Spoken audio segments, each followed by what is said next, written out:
الكاوتشات فيها حديد عشان خاطر التلج. هي بتنزل كده. هيرون نيت. wait I'll close the car. ده مكان جديد مشهور جدا هنا في ايسلندا اسمه البلو لاجون. تعال نشوف فيه جوه.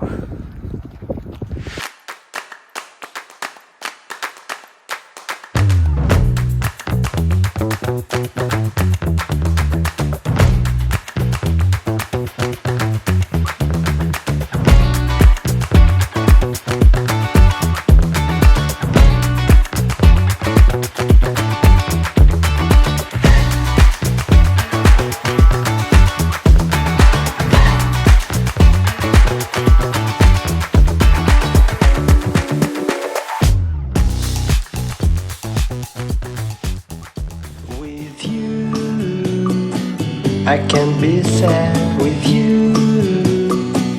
Just take my hand and fly up through the dreams where the skies are so clear. With you, I wanna stay with you.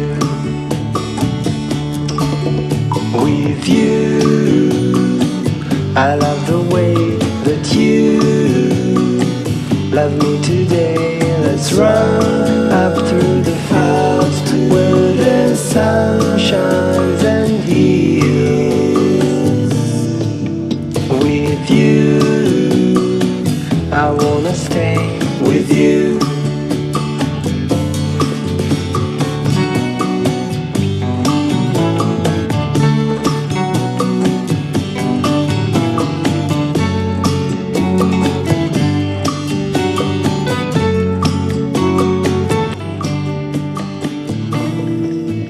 طبعا ده كان اخر مكان رحناه في ايسلندا.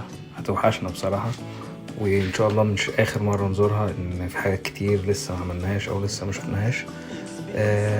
دلوقتي احنا رايحين ناكل في مطعم اسمه برياني، هناك بيعمل اكل حلو واكل شاورمات وحاجات زي كده. اتحركنا على الايربورت عشان ناخد الطياره لحد فروتسوف، نرجع تاني وبعد كده ناخد العربيه.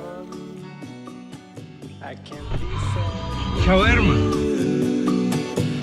Take my hand and fly up to the dreams where the skies. بس طبعا في المطار لقينا كان الجو متلج جدا، وده اخر الطياره مده تقريبا نص ساعه، ساعه الا ربع، بسبب زي ما انتم شايفين كانت كل حاجه مجمده تقريبا.